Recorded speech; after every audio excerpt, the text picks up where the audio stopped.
ఇవాళ చెప్పుకోవాల్సింది ఏంటంటే మత్స్యకారులను మనసులో పెట్టుకున్న మహారాజు ఎవరంటే నారా లోకేష్ గారని చెప్పుకోవాలి.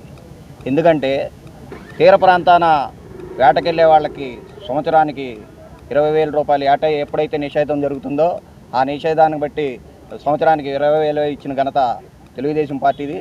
అలాగే నదీ ప్రాంతాన వేటకెళ్ళే వాళ్ళకి జీవనం కోల్పోయారని తెలపంగానే వాళ్ళకి 2022లోను 2025లోను అలాగే 22లోను కూడా వీళ్ళకి నిత్యావసర సరుకులు అలాగే వాళ్ళకి ఏది కావాలంటే అది అందుబాటులో ఉండి ఆయన చేయటం మాకందరికి కూడా ఆనందంగా ఉంది.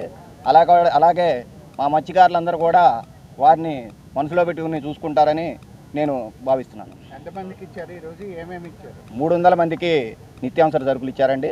రైసు అలాగే నూనె, పప్పు అలాగే నిత్యావసర అవసరాలన్నీ కూడా ఇచ్చారండి. దానికి మేమందరం కూడా ఆనందం తెలుపుతున్నాం.